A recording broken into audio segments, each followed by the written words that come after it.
नमस्कार. आपण पाहतात कटू सत्य लाईव्ह न्यूज. चॅनलवर नवीन असाल तर चॅनलला सबस्क्राइब, शेअर, लाईक, कमेंट करून महाराष्ट्रभरातील नवनवीन बातम्यांसाठी बेल आइकन दाबायला विसरू नका. अपने स्क्रीन पर इस वीडियो को जरा देखिए. मैं इसे प्ले नहीं करूंगा, लेकिन आपको देख के समझ में आ जाएगा कि इस वीडियो में क्या हो रहा है. आसपास भीड़ जमा है, ढेर सारे लोग मौजूद हैं और कुछ लोग इस तरीके से भरी दोपहरी में सड़क पर रेंगने के लिए मजबूर किए जा रहे हैं. जाहिर सी बात है, इस तरह से एक दो नहीं बल्कि कई लोगों को, कम से कम 5 लोगों को आप देख सकते हैं कि सड़क पर घुटनों के बल चलने के लिए मजबूर किया गया. सोशल मीडिया पर ये वीडियो खूब वायरल हो रही है.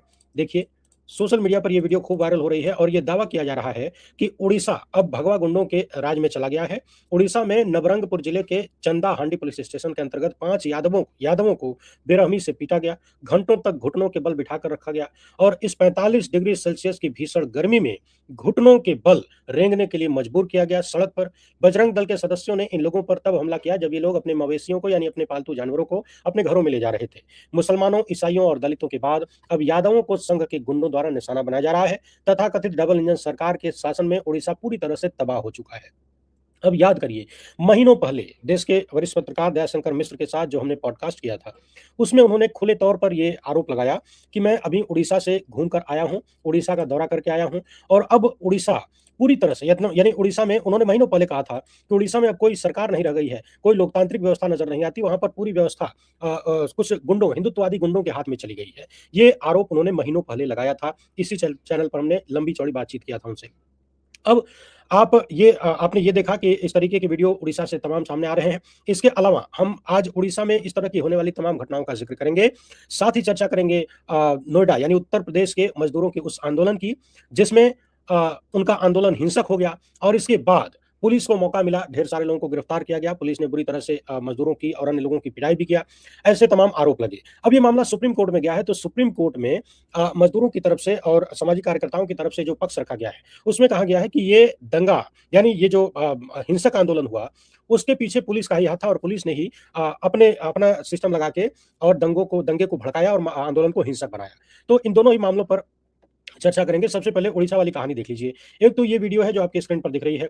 इसके अलावा समझने वाली बात यह है कि पिछले कुछ समय में अगर हम उड़ीसा की बात करें, पिछले कुछ समय में अगर हम उड़ीसा की कहानी देखें, तो हाल में 3 मई 2026 को बालासोर में एक घटना हुई थी. बालासोर जिले में 3 मई को एक वैन को भीड़ ने रोककर उसमें आग लगा दिया. खबरों के अनुसार पुलिस ने कहा था कि वैन में कथित तौर पर मवेशी ले जाए जा रहे थे. ये घटना किसी रेलवे स्टेशन के आसपास हुई थी. ड्राइवर खतरा देखकर भाग गया गाड़ी छोड़ के. कोई घायल नहीं हुआ, लेकिन गाड़ी को आग लगा दिया गया. इसमें भी तथाकथित गौ-रक्षकों ने आग लगाया, ये यानी गौ गुंडों ने आग लगाया, जिनको गुंडा ही कहा जा सकता है. उनको किसी ने अधिकार नहीं दिया ये सब करने का, लेकिन हो रहा है. तो इसके पहले आप देखिए तो 10 अप्रैल 2026 को उसी उड़ीसा में कालाहांडी जिले में अप्रैल में एक वीडियो सामने आया. रिपोर्ट्स आई कि एक दलित व्यक्ति को कथित तौर पर बीफ तैयार करने के आरोप में स्वयंभू गोरक्षकों ने सार्वजनिक रूप से अपमानित किया. उन्हें जूतों की माला पहनाई गई और उन पर गोबर का घोल डाला गया. रिपोर्ट में यह भी कहा गया कि वीडियो में एक पुलिसकर्मी घटना को देखते हुए दिखता है, लेकिन हस्तक्षेप नहीं करता.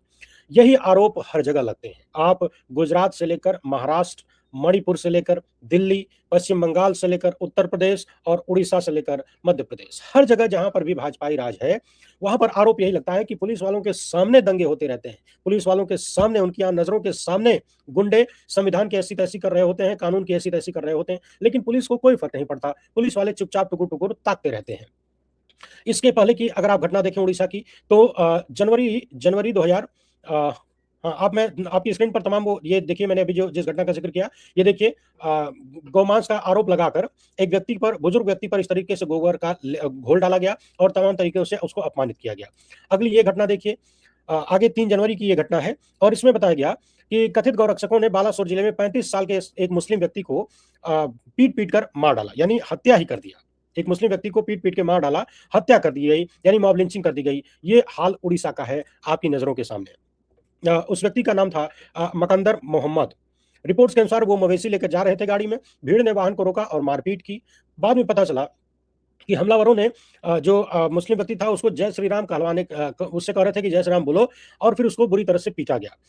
हालांकि ये भी कहा गया कि वीडियो की आधिकारिक पुष्टि नहीं हुई थी, मगर एक ये हत्या का मामला इस तरह का सामने आया. हम जाएं तो जनवरी 2026 में ढेकनाल में ईसाई पादरी पर हमला किया गया. उन्होंने जबरन अपमानित करने के आरोप लगे.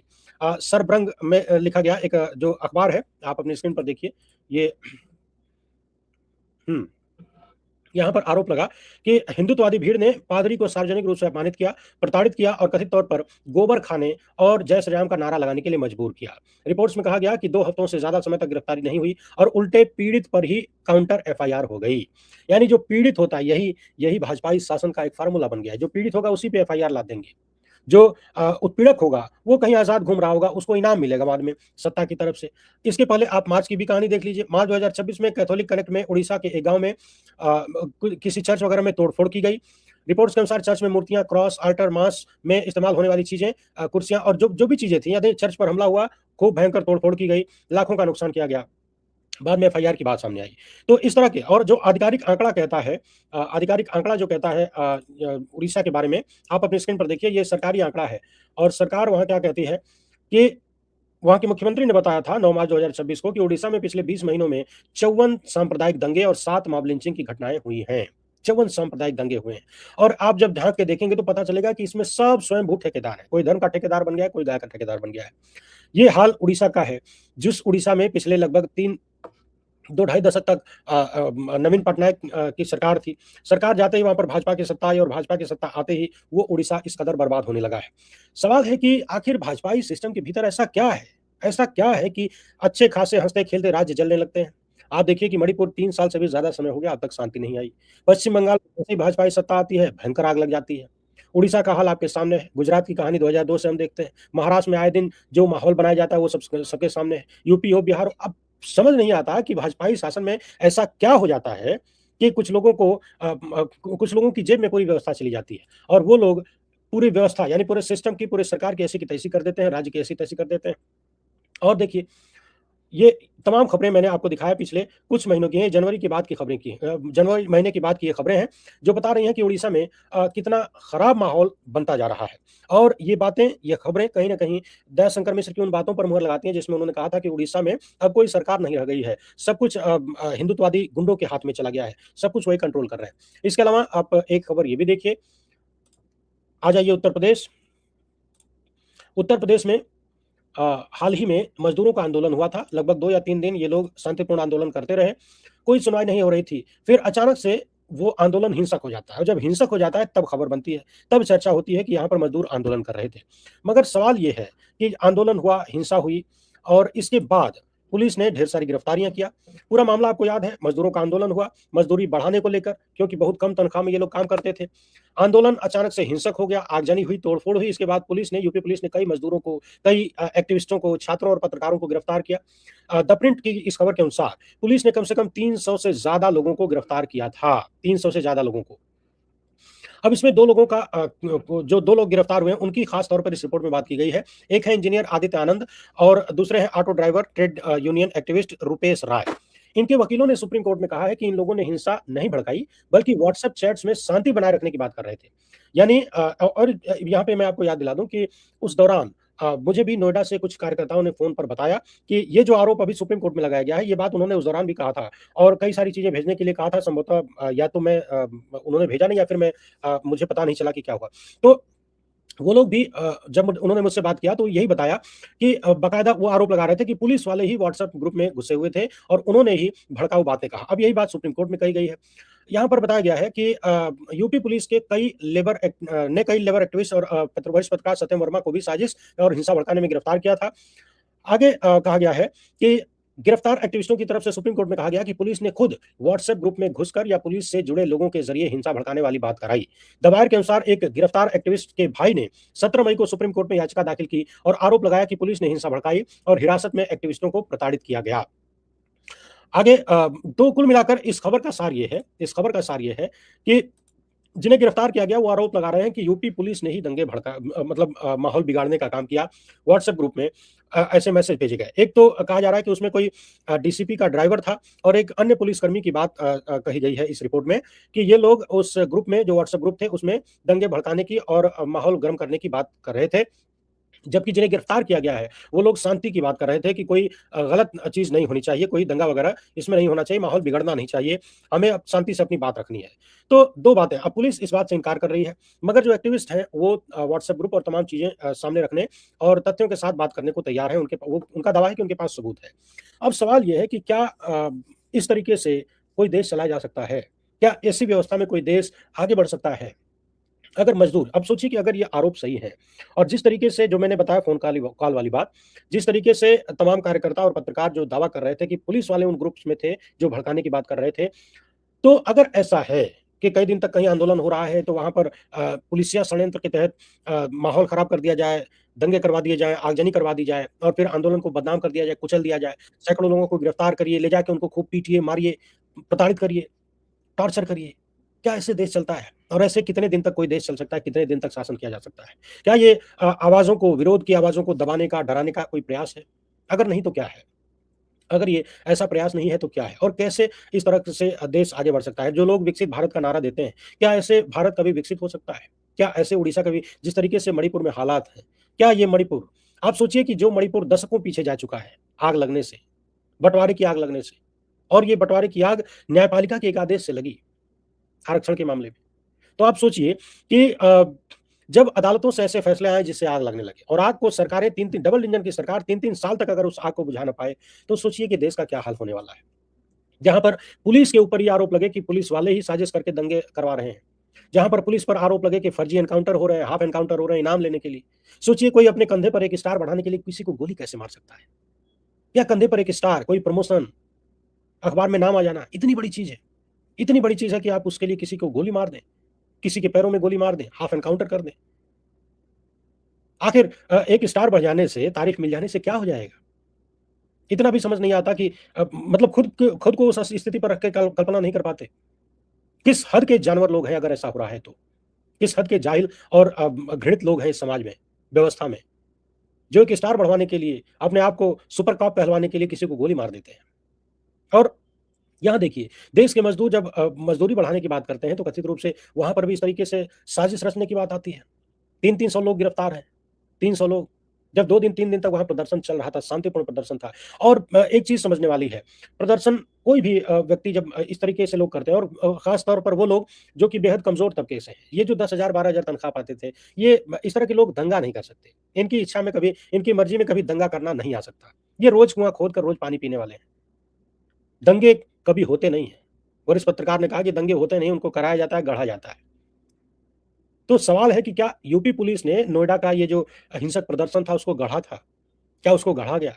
इस पर कभी हम विस्तार से, अभी सुप्रीम कोर्ट में मामला चल रहा है। जो आएगा उस पर कभी विस्तार से चर्चा करेंगे और देखेंगे कि क्या-क्या आरोप लगाए गए। व्हाट्सएप पर किस व्यक्ति के रहने के आरोप लगे और हो सकता है कि जो कार्यकर्ता थे वहाँ पर, जिन्होंने हमें फ़ोन पर बताया था बहुत सारी बातें, हो सकता है वो फिर से संपर्क करें। तो हम बताएँगे आप दर्शकों को कि किस तरीके से कितने गंभीर आरोप पुलिस पर लगे और क्या-क्या करने के आरोप लगे। मसला बड़ा गंभीर है। सोचिए कि एक के बाद एक तमाम भाजपाई शासन वाले राज्य इस कदर जलते हुए नज़र आ रहे हैं। कोई भी एक भाजपाई शासन वाला राज्य बताइए जहाँ पर पूर्ण शांति हो, जहाँ पर ये कहा जाए कि हाँ, राज्य फल-फूल रहा है, आगे बढ़ रहा है। कोई भी एक राज्य। कोई भी एक राज्य बताइए। पिछले दिनों मैं देख रहा था कि गुजरात का हाल क्या है कुपोषण में। तो जितने तरीके के कुपोषण हैं छोटे बच्चों के, उन सब में गुजरात लगभग दूसरे-तीसरे नंबर पर है, पूरे देश में। तो सोचिए कि जिस गुजरात मॉडल को पूरे देश में बेचा गया, पूरे देश को जिस गुजरात न मॉडल के नाम पर टोपी पहनाई गई, उस गुजरात का हाल ये है कि वहाँ पर कुपोषण बच्चों के कुपोषण के मामले में, जितने 3 तरह के कुपोषण होते हैं बच्चों में, उन तीनों में गुजरात दूसरे-तीसरे नंबर पर लगभग आ जाता है। तो ऐसा गुजरात बना है। बाकी गुजरात दंगे किसको याद नहीं है? गुजरात दंगों के बाद गुजरात में क्या होता रहा है वो किसको पता नहीं है। तमाम अधिकारी जो ईमानदारी से काम करते थे वो कथित रूप से जेल में डाल दिए गए।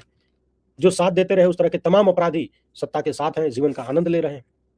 तो ये व्यवस्था गुजराती जोड़ी ने निकाला पूरे देश में और जहाँ-जहाँ कहा जाता, एक कहावत है ना कि जहवां गइली दाढ़ो रानी वहाँ पड़ल पत्थर पानी।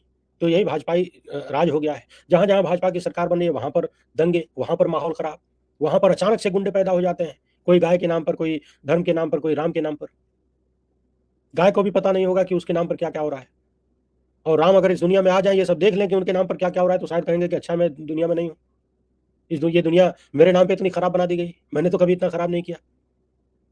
सोचिए भगवान के नाम पर हत्याएँ हो सकती हैं, हो रही हैं अमृतकाल में। ऐसी व्यवस्था भाजपा ने दिया है। क्या आपके राम भी ऐसे ही हैं? आप में से बहुत सारे लोग राम को मानते होंगे, पूजा करते होंगे। क्या आपके भगवान, क्या हमारे भगवान ऐसे ही हैं? क्या राम ऐसे ही थे? क्या उन्होंने कभी ये कहा कि मेरा मेरा नाम लेके हत्याएँ कर देना? मेरे नाम का जयकारा लगवा के हत्याएँ करवा देना? मॉब लिंचिंग कर देना?